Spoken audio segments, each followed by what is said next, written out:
بسم الله الرحمن الرحيم kusoo dhawaada casharkeena ku saabsanaa Microsoft SQL Server maanta waxaynu baran doonaa sida loo sameeyo database cusub iyadoo markaas la adeegsanayo labada hab kala ah GUI-ga ama Graphical User Interface ee la isticmaalayo mouse-ka iyo waliba qaabka kale ee aynu isticmaali doono ama aynu qori doono query marka intaas oo dhan waxaa ka horeysa inaynu soo kicino Microsoft SQL Server waxaad tegi doontaa start button all programs haye Microsoft SQL Server baad ka dooranaysaa then Microsoft SQL Server Management Studio ayaad kusii dhufan doontaa wax yar baad sugi doontaa in yar kadib waa uu soo kici doonaa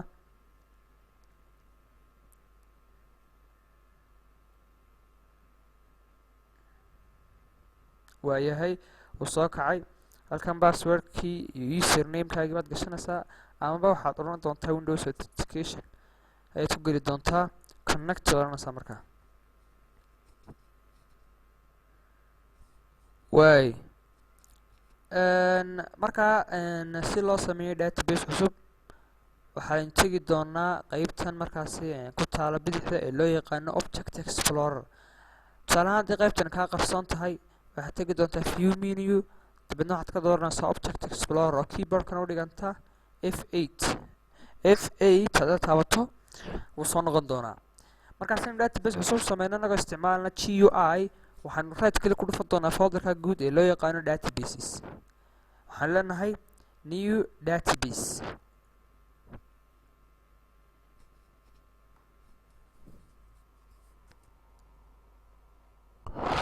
waayahay halkan waxaanu sheegaynaa markaa database-ka magaciisii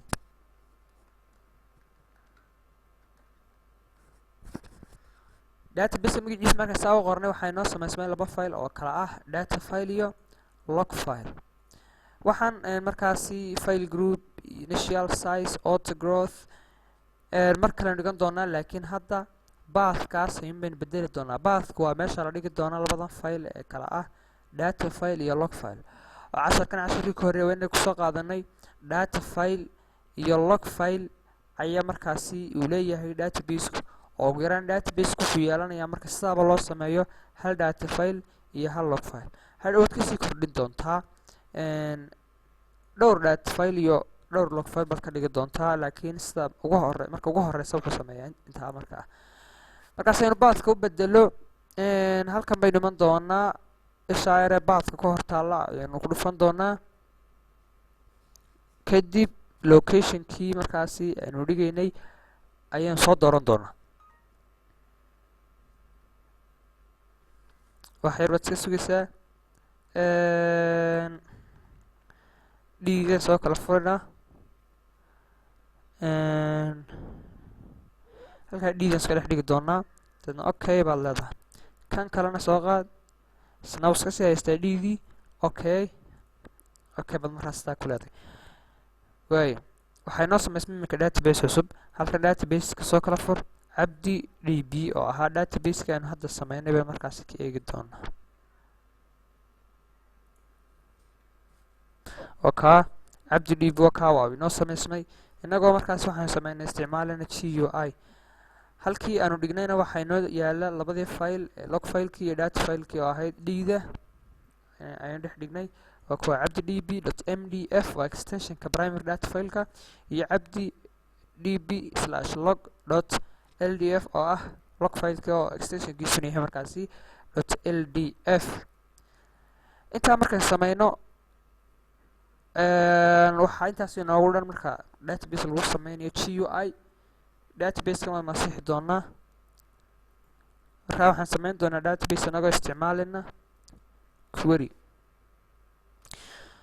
waxaad iman doontaa new query baad ku dhufan doontaa dabeeto querygan soo socdaad qoraysaa marka ayaad ku dhex qoraysaa warqadan cad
waayahay queryga aynu sharaxna horta marka ugu horeysa waxaad qoraysaa create database ayaad qori doontaa oo ah samee database. inta markaad qorto waxaad sheegi doontaa database-kaaga magaciisa, create database namekii.